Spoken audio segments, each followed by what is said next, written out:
once upon a time as a hedge fund manager, I had a giant loss. I turned to drinking, I turned to reality shows. It was very strange. But that giant loss made me never want to take the big loss again. So sometimes a giant loss can be helpful in helping you, see what the world is and prevent from, it happening ever again.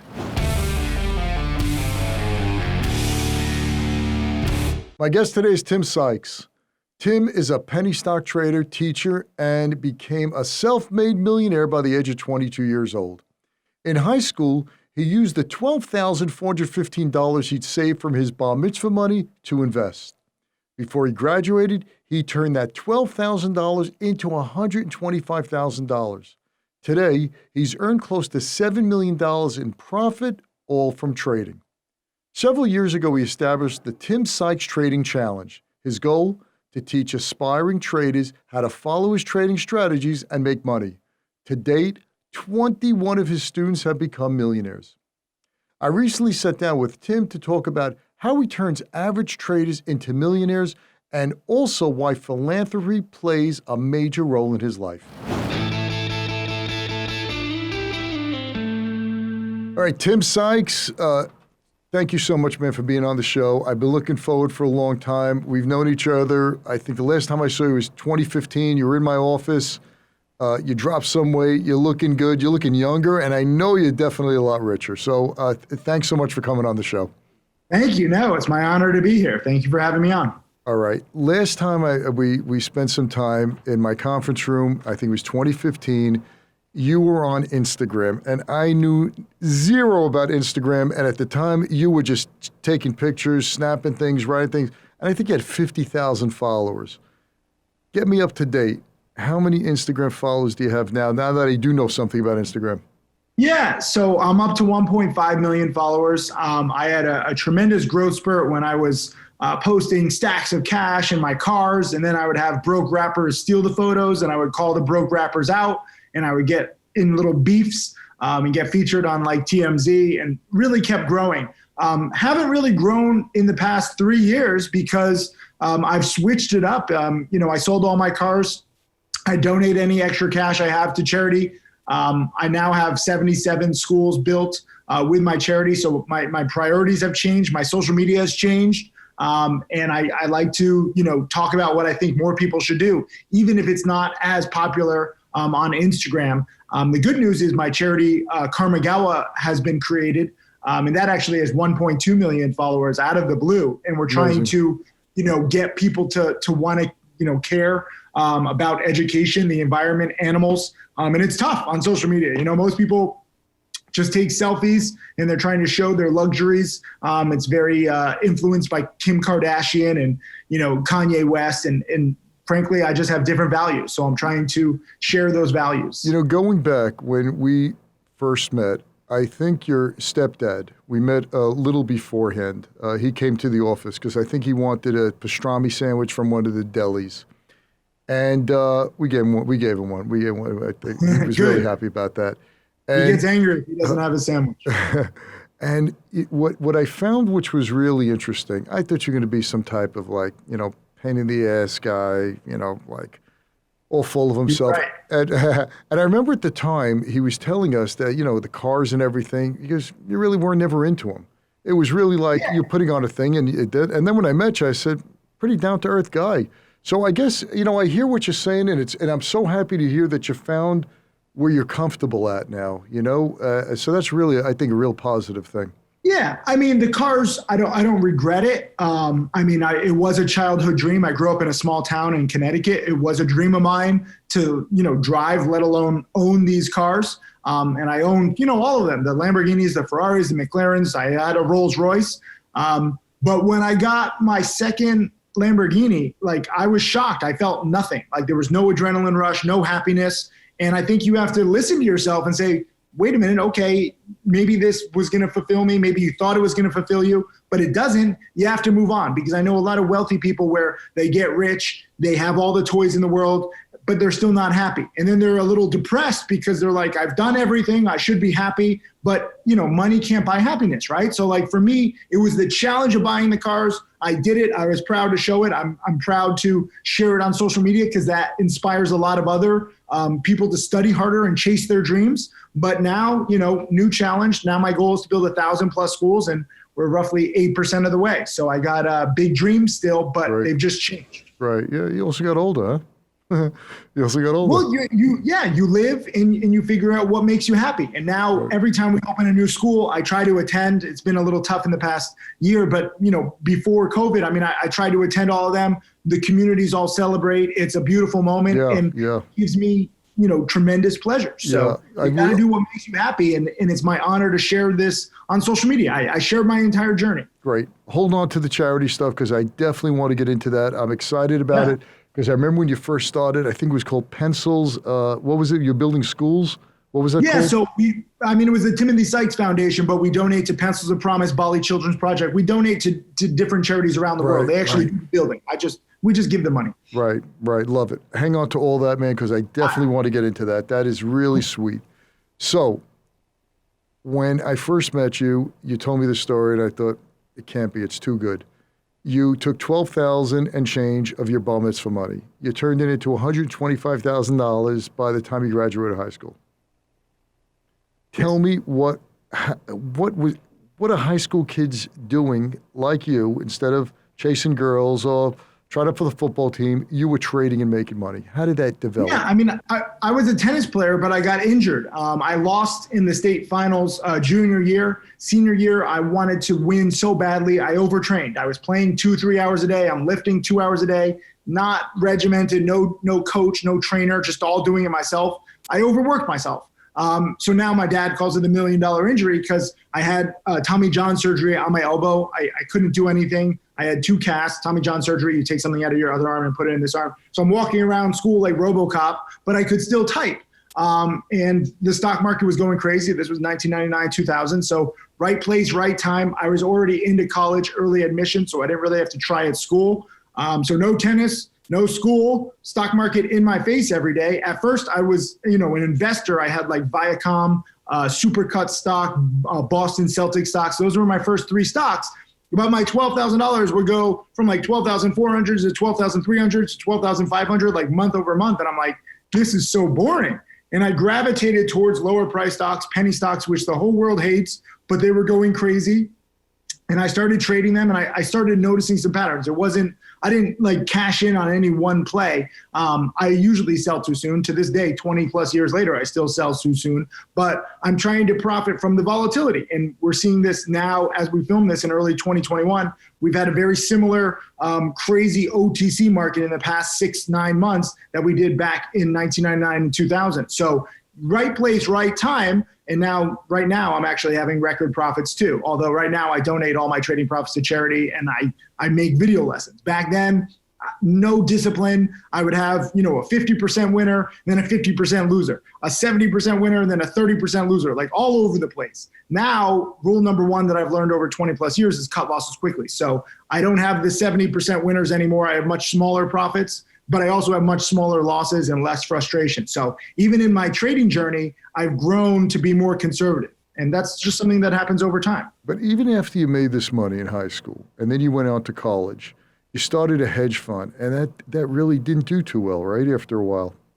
Yeah, my strategy with penny stocks is good for small accounts. I didn't realize the limitations. I didn't know about scalability. Again, I'm all self-taught. No one, teaches to trade penny stocks. No one wants to. So I didn't know what I didn't know. And, I was just a cocky kid who had made a lot in high school. Then I graduated college making nearly $2 million. And I thought I could, if I could turn 12,000 into 2 million, I can turn 2 million into 2 billion. Not quite accurate. With penny stocks, I've always been able to do well with a few $1,000s, a few thousand shares, and it adds up. But very small compared to the hedge fund world. And in my hedge fund, I mean, we got up to like 3.2 million, but it just wasn't moving the needle. I was the number one ranked short bias fund, but it was like small dollar amounts. So I went for a home run. I invested in my best friend's dad's company. It was an online ticketing company, great technology. But I learned that, just because you have a good technology doesn't mean that the stock is good. And they were weighed down by debts. Management got thrown out. They declared bankruptcy. My hedge fund lost basically a third.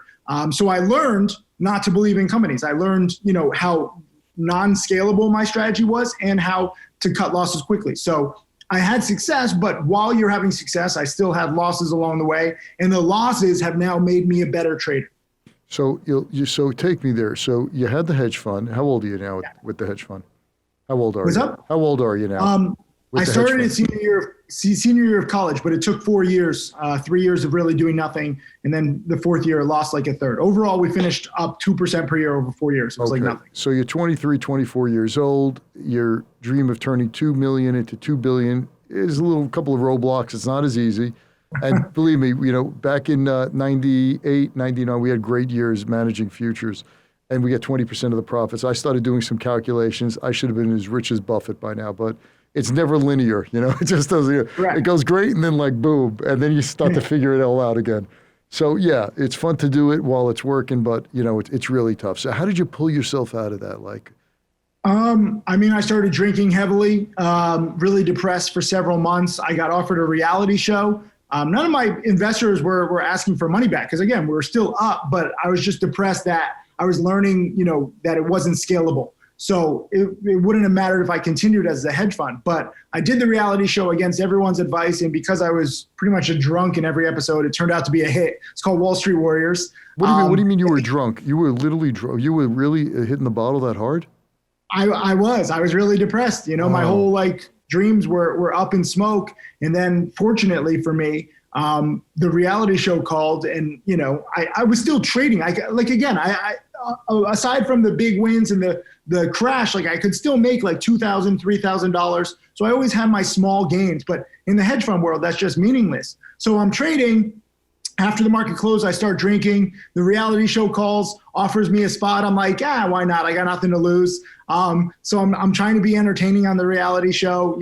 For example, we played golf in one episode, and golf on TV is pretty boring. So I decided to spice it up. I start drinking, and I purposely hit the ball into the water. I jump into the water. They're filming me, and I just find a ball. I go down to the bottom of the pond, and I find a ball. I'm like, this is my ball. And the reality show becomes a hit. Everyone says, hey, I want to learn how to trade. So I had the choice. Do I continue running a hedge fund, which, again, I can make my $2,000, $3,000 a day, and, it adds up to maybe a few $100,000 per year, but it's nothing in the hedge fund world. Or do I take advantage of this reality show and people wanting to learn? And I said, let me close down the hedge fund. Let me get into teaching, which sounds crazy because most people who teach in finance are like snake oil salesmen, hedge funds. This is the biggest earning industry in the world. But I knew my limitations, and I saw an opportunity. When most teachers are fake, all I had to do was be real. So I got into teaching. How'd the reality show find you?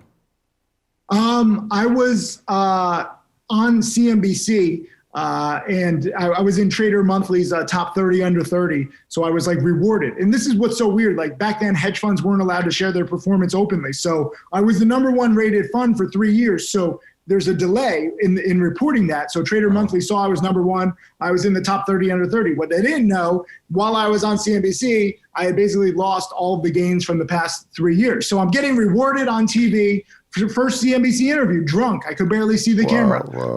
It was just a very strange world where I'm getting rewarded, but I know that my hedge fund isn't doing that well. I know that my strategy isn't that scalable. So it was very strange times. Man, it must have been surreal. You're on there, they're talking about how great you are, and inside that I'm being torn apart. I can't say anything. You're not allowed to talk about your performance, good or bad, back then. So I'm just wow.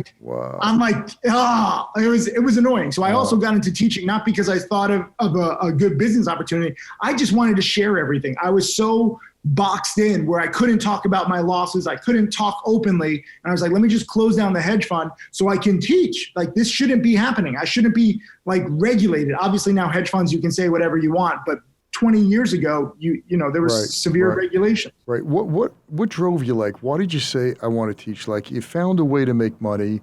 and it would have been doing great if you didn't have a hedge fund, or even if the hedge fund closed, you still wouldn't be able to make money.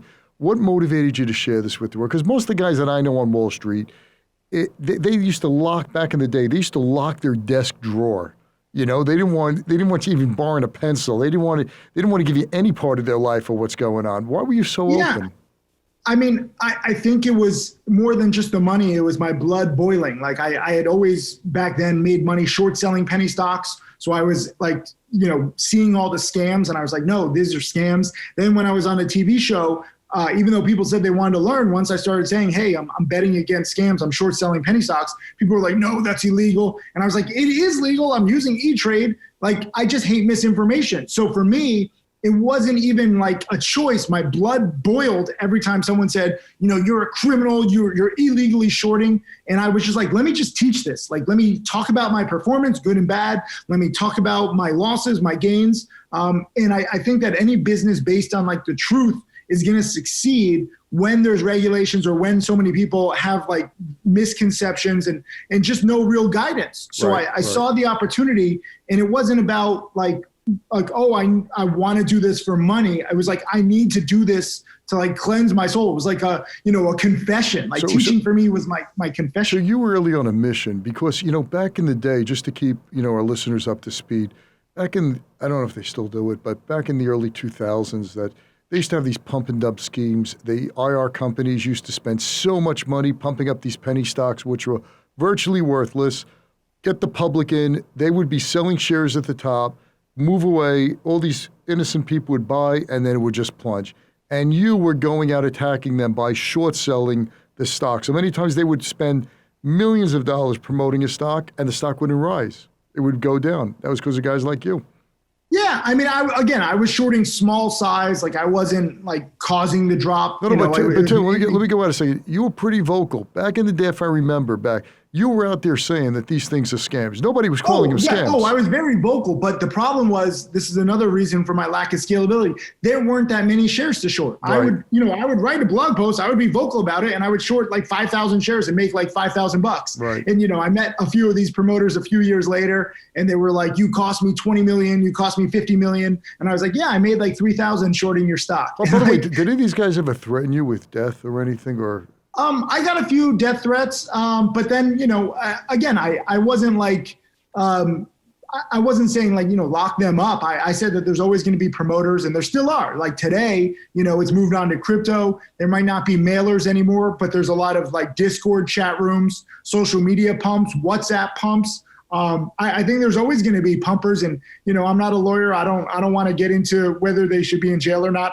I think it's wrong, but at the same time, there's always going to be someone. So for me, education, this was another answer where I was like, how do you protect individual investors? Through education. They're always going to get, pitched by promoters. Most people are just not financially proficient enough to know that they're getting involved in a pump. But if I can educate, then I could theoretically help them. And, some people said like, well, Tim, if you educate everyone and there are no more pumps, like you're out of business. And I'm like, fine. Like for me, I missed my college graduation for a trade. So this is another thing why I got into teaching. And I was like, let me put myself out of business, because I'm kind of like, this is a gift and the curse. Like, yes, I'm making money more times than not, but I can't say no to these trades because I know that they're going to crash. Like they're very high odds, and it's kind of stealing my life away from me. So very interesting conflicts, and, just talking about it openly, I was just like, this is also like my therapy too. Right. I don't think you're ever going to be out of business. There's always going to be great promoters, and there's always be suckers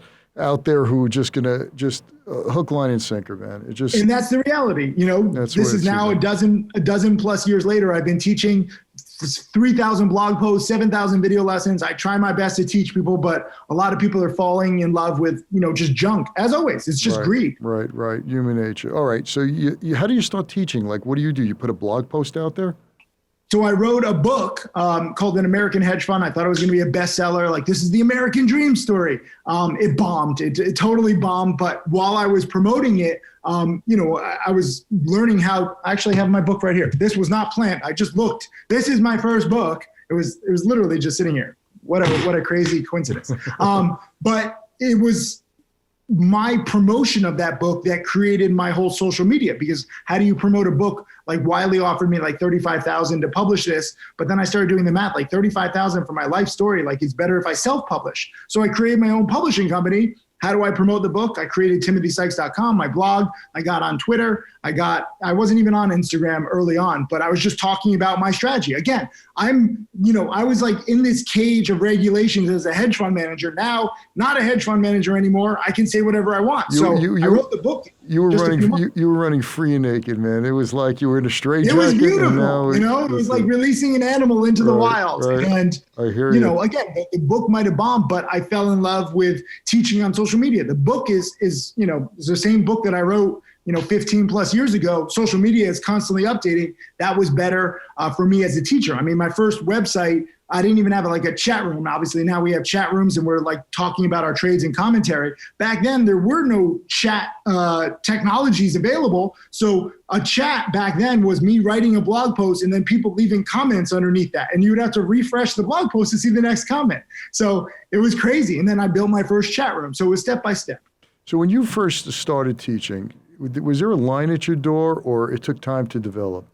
I was fortunate. I've always been very lucky. I feel like I'm like Jewish Forrest Gump. It's kind of crazy where like things just happen to me, but there was a website called Covestor where you could upload your trades. They would tap into your brokerage account and verify them. So I was like, this is perfect. Let me show that I'm real. In an industry where 90% of traders lose, no one's really sharing their performance. All the bloggers joined Covestor. This was like the beginning of financial blogging. And I became the number one ranked, trader, whatever you want to call it, financial blogger on Covestor out of 60,000 users. I went back to my initial $12,000 and I was making video lessons and I was showing how to grow 12,000. And within 2.5 years, I grew the 12,000 to like 250,000. Not huge money again, according to, hedge funds or Wall Street, but a lot of people have 12,000. A lot of people would like to grow their fund like that. So I showed everything. I became number one. There was a time where even if you Googled Covestor, my name would come up first because Wow. I used it so much because I showed all my trades and I'm like, I'm number one. And what were you doing? You were shorting penny stocks or going long also? It was a mix, the majority of the time shorting, but now, like right now, as we're doing this in early 2021, I haven't shorted in months. Like it's crazy in this bull market. But back then I was shorting and going long. When these pumps crash, they usually drop 40, 50, 60, 70% in one day. Then they bounce the next day because the promoters tend to try to support them so that there's no investigation. So you get 40, 50, 60, 70% crashes, then 40, 50, 60, 70% bounces the very next day. So to this day, I still love dip buying, pumps as they crash. So you started to recognize when you were teaching your subscribers, you were showing them how the game was played from your perspective, and you kept showing them these patterns that continually developed? Yeah, exactly. So I have, all these video lessons, DVDs, watch lists, all focused on like, when is this pump going to crash? Like there's signs when the volume starts receding. Back then, I signed up to all the different promoters' email lists. When they stopped sending out promotions, the budget was exhausted. So then the stocks would crash. It's like a jet plane with no fuel left. It's not a question of if, it's a question of when. And then I would either try to short it or try to dip buy it or both. So now that you start to build up your track record, not track record, I shouldn't say that, in terms of the masses, you're bringing in a lot of people. And you, if I recall, and just hearing from you now, you were very transparent. You showed them everything. Weren't you concerned that there would be more people doing the same trade, cutting out your profitability and cutting out everyone else's profitability? Yeah, 100%. From the get-go, I was thinking that was a potential repercussion of my teaching where literally everyone would do the same thing and there would be no more opportunity. But again, I would be a successful teacher and I wouldn't have to trade. So I would kind of like fix my addiction. But as it turned out, it's kind of like putting, oil in water. Like you can try to, kill the oil, but it just creates new bubbles and it creates new patterns. And what I've learned also, like over the years, is that people trade differently. Like I can give them the exact pattern I use, the exact rules, and they'll see it in a different way. Like it's no different. Like if you try to be a great chef and the chef gives you the exact instructions, you might not make the perfect recipe like that. So everyone's a little different. And And frankly, I have fans who like my strategy. I have doubters who like to bet against me every time I make a trade. I said, you're welcome to do whatever you want. I don't encourage anyone to follow anybody. I think that you should learn the patterns, learn the rules, and see what works best for you. Like for me right now, I don't short sell because I'm just scared of these squeezes. It's frustrating to find shares to short. You have to wake up earlier. I'm traveling a lot. But I know a lot of my top students, they only short sell. And that's fine. Like trading is so wide open. This game is much bigger than anybody realizes. And there's so many different opportunities, but you have to find what works best for you based on your own strengths and weaknesses. And I didn't realize that in the beginning. I was like, here's the pattern, here are the rules, this is the way it's done. Now, a decade after teaching, I see it's, I just share my stuff and people can react. So you're giving your subscribers a foundation, a framework of how to think about markets, how to think about stocks. And if they want to add their little crinkles onto it, you have no problem with that. And you're basically telling me that creates an enormous amount of opportunity because they could apply it to something else, or they might not see it the same way you, and everyone's happy. Yeah, so I was just, in Dubai with one of my first students. He invited me out to Dubai. He's buying a yacht. He used my patterns on crypto. He stunk as a penny stock trader, but now he's made hundreds of millions of dollars using my patterns on crypto. And I don't trade crypto, but it's worked for him. And that's beautiful to me because I didn't anticipate that, but it works for him. So that's cool. Okay, so now when we first met, I think I remember you and your partner, Zach, were all excited because you just got one new guy who became a millionaire, right? Yeah. This is back 2015 or 2016, if I'm not mistaken, right? Okay, my memory's, I think it was 2015, right? Yeah. Okay.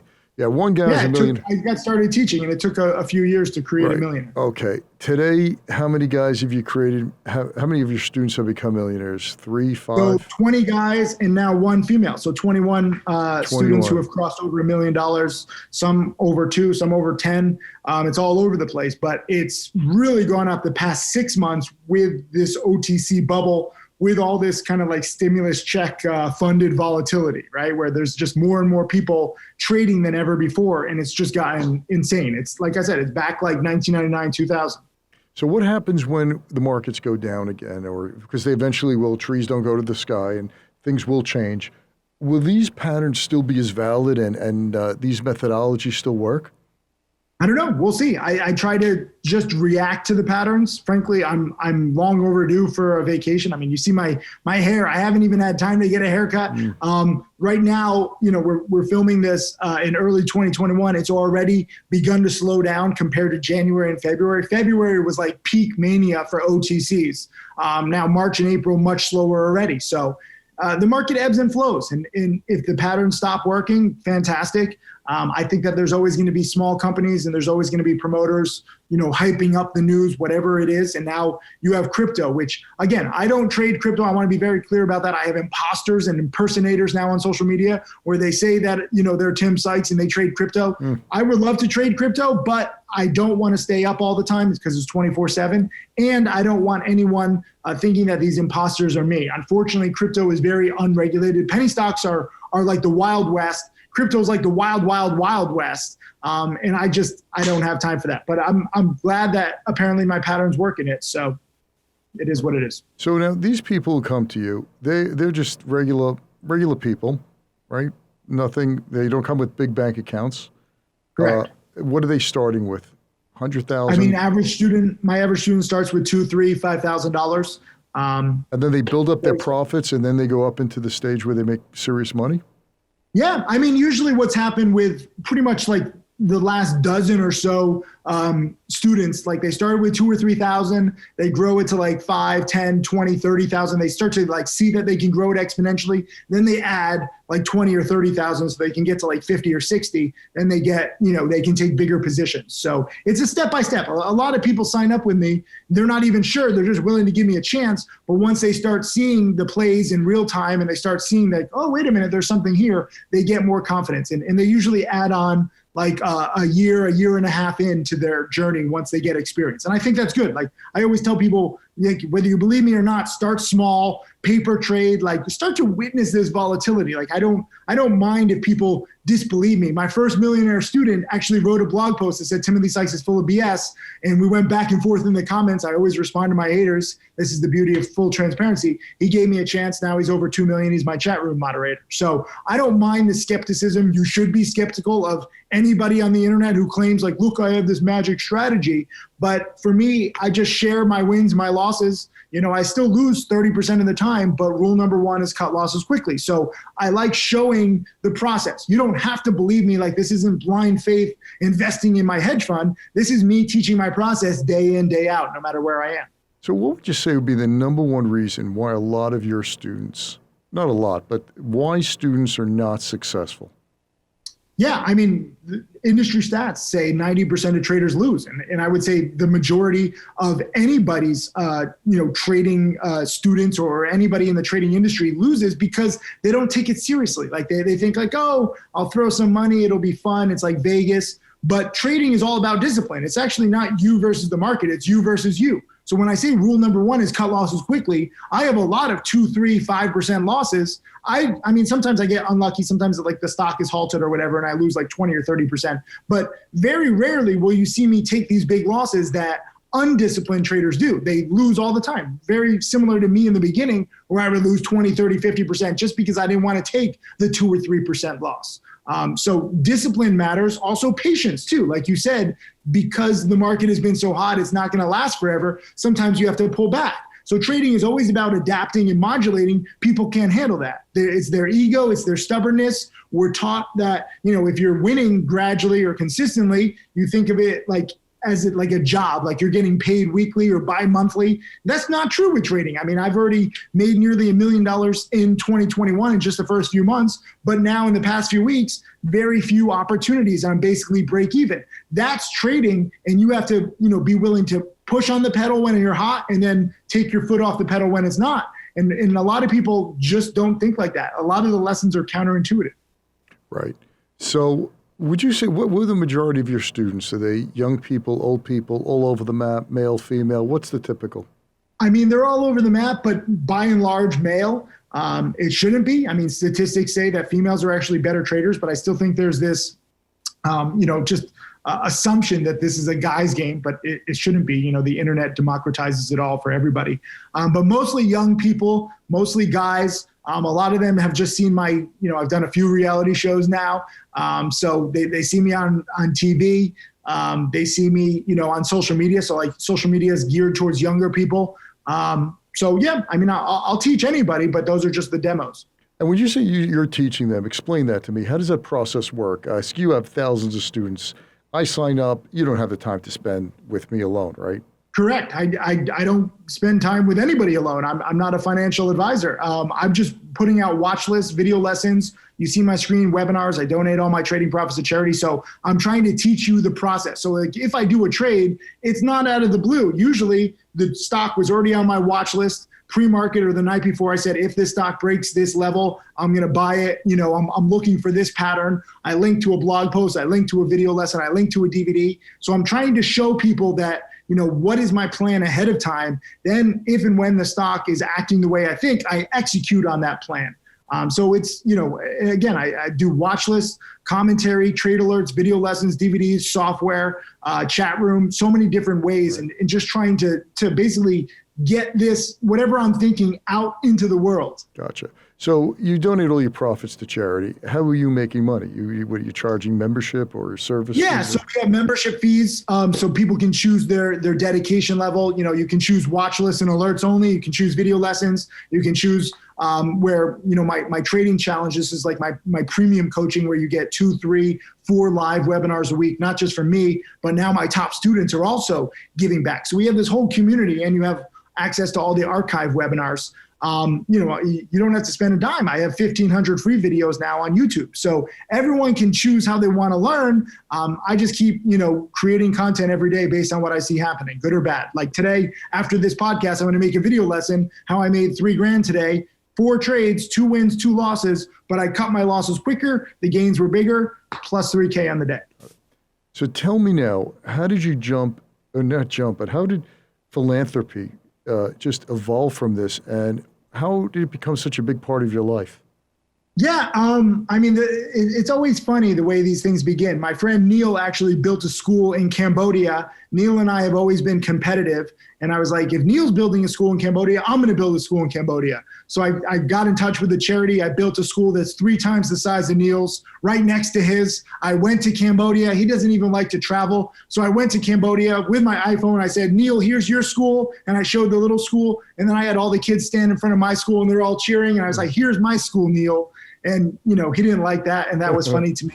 But a funny thing happened when I was being, a competitive dick in Cambodia. I loved it. I loved going to the third world country, experiencing this. I was always a traveler. I mean, all throughout, even when I was a hedge fund manager, even before I was a hedge fund manager, I loved traveling. But traveling to third world countries is very different. I'm not just chilling in the pool with a pina colada. I'm visiting with these communities. These communities, many of them have nothing. So I'm hugging these kids. Like it's a beautiful thing. And I started getting obsessed. So I built one school, built 2 more schools in Nepal, built a school in Bali, all third world countries where literally they've never even seen white people before. So I'm visiting them, learning about them. They're so appreciative of finally having the chance at education. And then I started getting competitive with myself.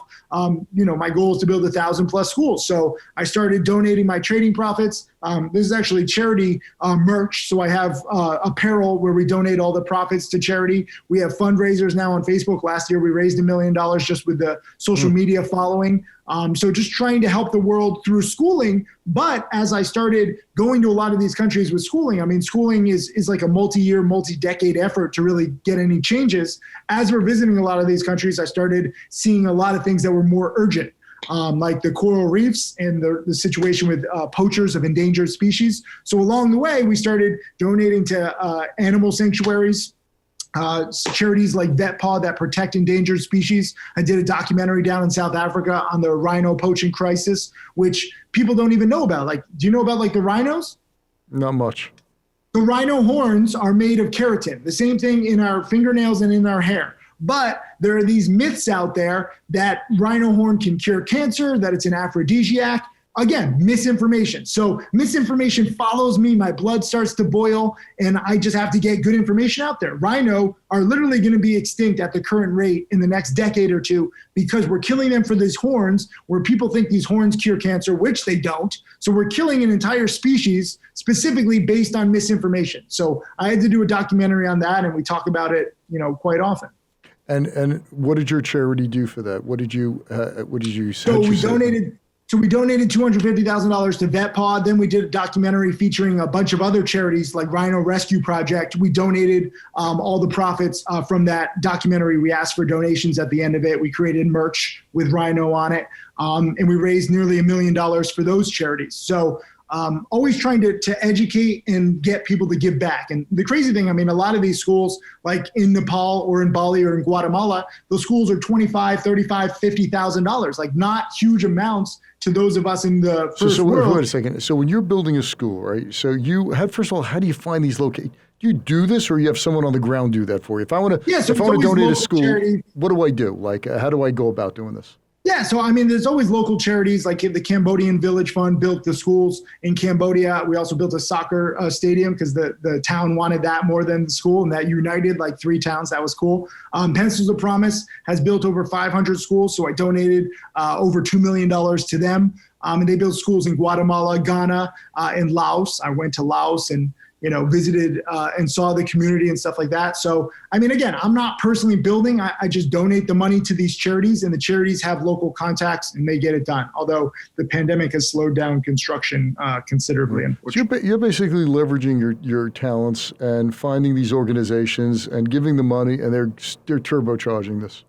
Yeah, 100%. And, I run the social media accounts for, Karmagawa, which is my charity, and then Save the Reef was an offshoot because we learned how endangered coral reefs are. And, I don't even like going underwater. And I just found out how coral reefs are so important to marine life. There's a whole ecosystem that really impacts our planet. And we're killing coral reefs everywhere with the way that we treat marine life. If you have sunscreen, right, like the chemicals in the sunscreen, if there's one drop of the chemicals in the sunscreen in an area the size of an Olympic-sized swimming pool, all the coral reefs die. So think about that. people like in Hawaii, people in any beach town where you're wearing all this sunscreen, you're going in the water, all the coral reefs are dead. And we don't think about it because we don't see it because it's underwater. But it's going to, have some devastating consequences in the coming years, unfortunately. What is the name of your charity, Karmagawa? Yeah, so it was the Timothy Sykes Foundation, but I got kind of weirded out where all these schools, all these buildings said Tim on them. Like, I know most rich people, like, they need that for their ego. I need less ego, so I wanted to get away from that. I already have enough of an ego.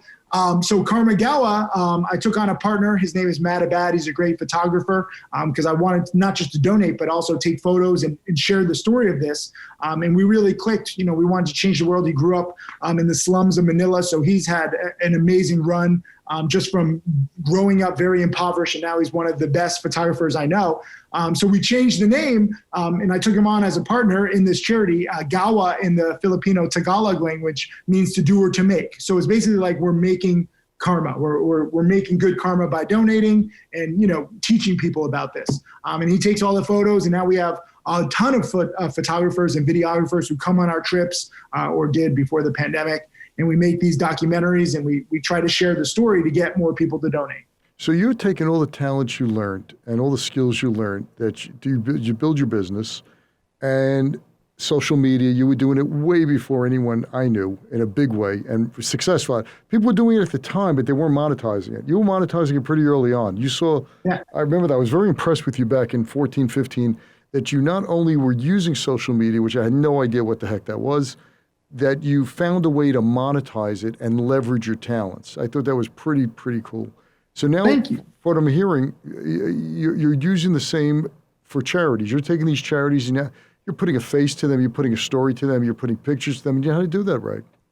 Yeah, I mean, the charities are great for building schools. They're great at what they do. They're great at helping animals. They're not great at telling their story. They're not great at social media. So we're trying to aid them. And now wow. I have quite a lot of experience. So we donate and we give them exposure. And, that's frankly, I think that my honor to use my skill set for good. That's great. That's absolutely great.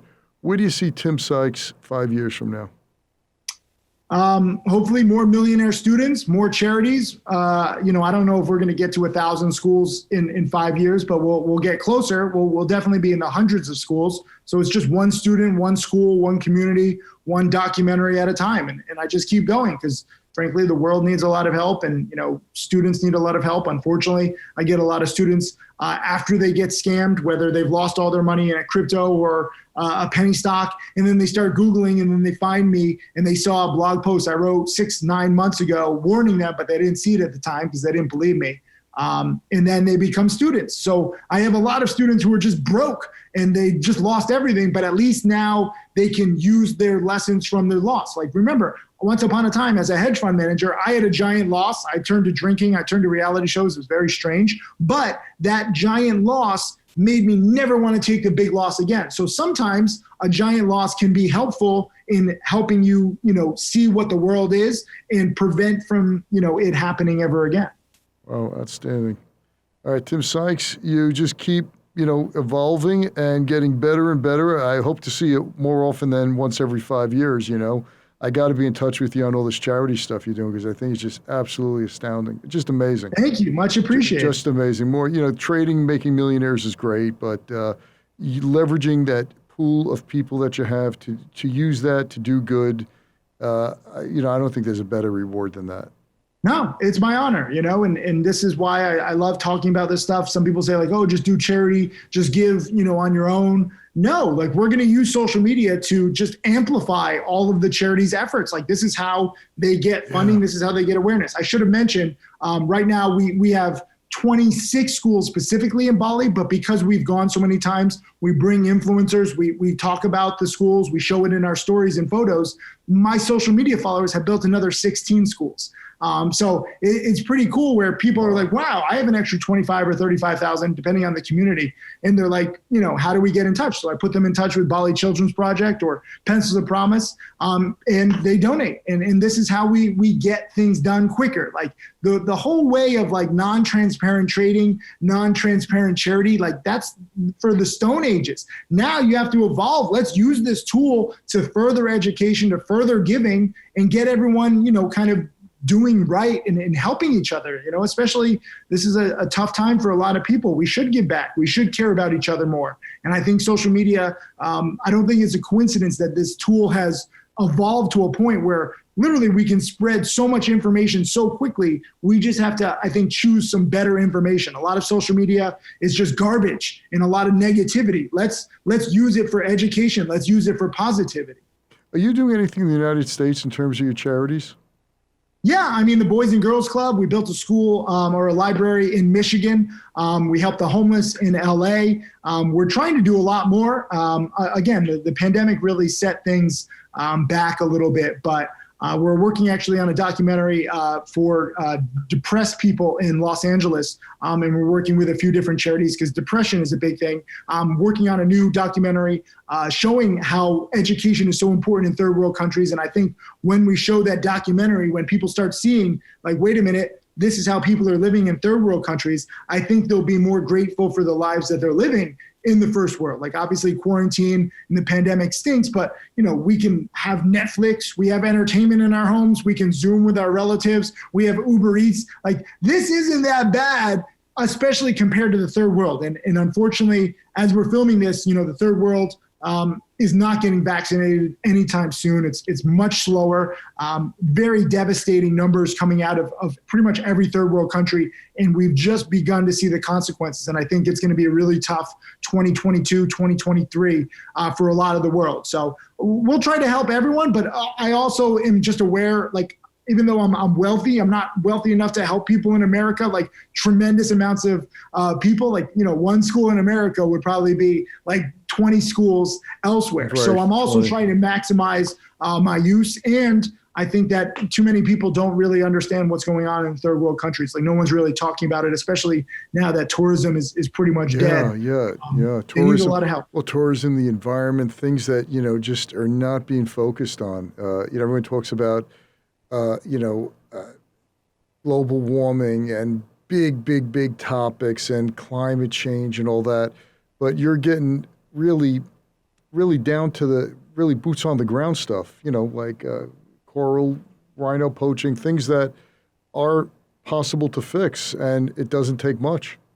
And this stuff is all connected too, like we don't realize it. I think that the one good thing that this pandemic has shown us is that we're all on the same planet together. What happens in Asia affects us in America. Yeah. What happens in other countries affects us. We can no longer just be like, oh, we're isolated. It doesn't matter about anything else. Like, people don't even realize, we're shipping all of our trash and recyclables to third world countries in Asia. China used to take a lot of the plastic and the recycling. China closed their borders to the US's recycling. Waste, so recycling in plastic is a devastating problem, which has gotten so much worse in the past year with everyone ordering Uber Eats and Amazon shipping packages.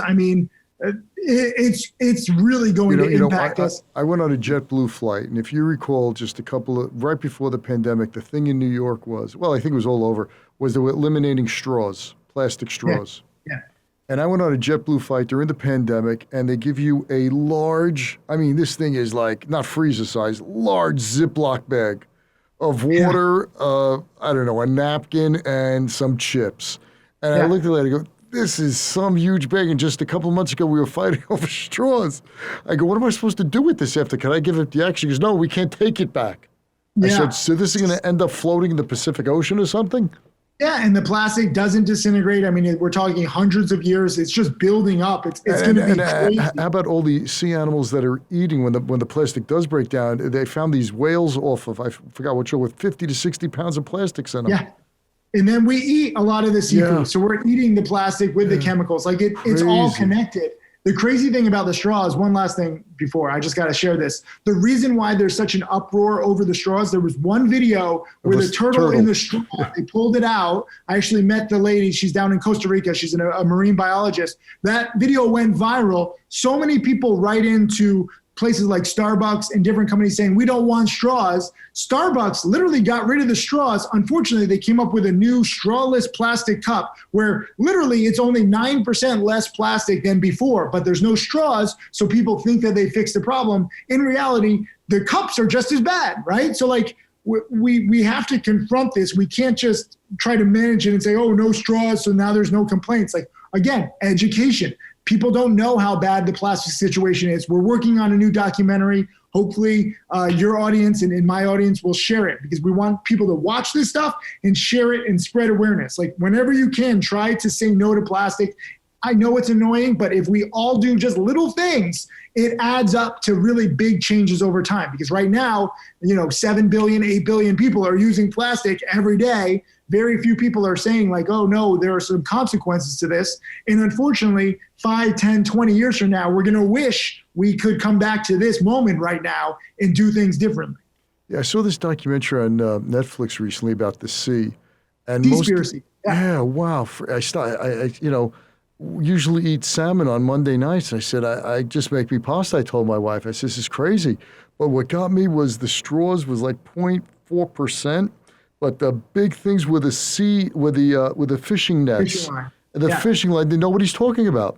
Yeah, exactly. So these are the things that we have to confront. And if the consumers start talking about this and demanding changes, the companies will be forced to. A lot of people just say, oh, it's the companies, it's not us. We control the companies. If enough people speak up, no different than the straws. Enough people complained to Starbucks about the straws, they were forced to not do the straws, even though they created a new problem. But if everyone starts saying, wait a minute, we won't tolerate this anymore, to Coca-Cola, Pepsi, and Nestle, these are 3 of the biggest plastic producers. If we say, no, we're tired of doing this, we boycott your brand until you come up with alternatives. There are alternatives, they're just more expensive. So the companies don't want to do them because that will hurt their corporate profits. But if enough people say, we're not buying your product, and then they judge, oh, wait a minute, we have a big drop in profits because less people are using our product, let's use the environmentally friendly one. So they're forced to. Right. We, the consumers, have the power, but we must get everybody involved. It's not just enough to, have a few hippies talking about this. We need massive numbers. So Seaspiracy, I could go good and bad on that documentary, but it brings up a lot of awareness, and awareness is how this all starts. Well, all I know is, man, I don't eat salmon on Monday nights anymore, so it did impact and that's me. a start. That's a small change, but you made it. And if billions of people start doing that, you see big changes over time. That's exactly what's happening. But you saw that at the end. You saw the documentary at the end. The conclusion that the guy said he tried this, he tried that. He goes, easiest thing to do is stop eating fish. So I just invested in a kelp burger company, and it's made of kelp. I'm going to send you some. Kelp is actually a carbon negative activity because you grow more kelp. It's basically like underwater farming. Unfortunately, the problem with there's a lot of fishermen. There's 70 million fishermen in the world. They're also feeding their families. So we're talking hundreds of millions of people depending on fish. They need something different. So what if we start, underwater farming for kelp and seaweed, which is actually quite healthy for you. Mm-hmm. And then we start getting that and we start regenerating. There's so many different options. We need to talk about this more. I'm sorry for boring people. First of all, I love this stuff because you could speak about. You can see I'm getting a little animated. This is when I get passionate because I'm just like, we have the power, like your podcast, Twitter, share this, talk about this stuff, watch Seaspiracy on Netflix, share it with everybody. Like, education is possible, and we have this technology now at the most important time in history where we're destroying the world at the fastest time in history. There's something like 60 soccer fields of forests disappearing every minute. Like, it's crazy how much is going on all over the world and how it's all going to start to really get ugly in the future. Yeah, well, no one ever claimed that you didn't have passion, Tim. So that's great. I mean, I think that we're definitely the problem, but we're also the solution, right? Yeah, it's not just going to solve itself. Corporations just aren't going to stop and all of a sudden, have like a revelation where they're like, oh wow, we're just going to stop. No, we the people have to force this, and social media, I think, really can be used for good rather than just filtering your face and taking selfies. But I tell you, a happy day for any charity is when you join because you take social media and you know how to play the game. It's a happy day, but it's a scary day because I'm on their asses and they're a lot of charity people are very passive people. And I'm like, no, we don't have time to be passive. This is war. And I get in their faces and they're scared, but it's good for them. Love it. Tim Sykes, man, all the power to you. I hope we can speak. I hope I have you on the show at the end of the year because I want to hear now with COVID subsiding a bit in our country, travel's opening up a bit more. I want to hear about what you're doing there. You have 21 millionaires already. I hope you have another 20 by the end of this year. But more importantly, I want to know how many more charities you're helping because I really think What I love about this, it's very grassroots. You're not a board of trustees. It's one guy with an idea, and just you really could change the world.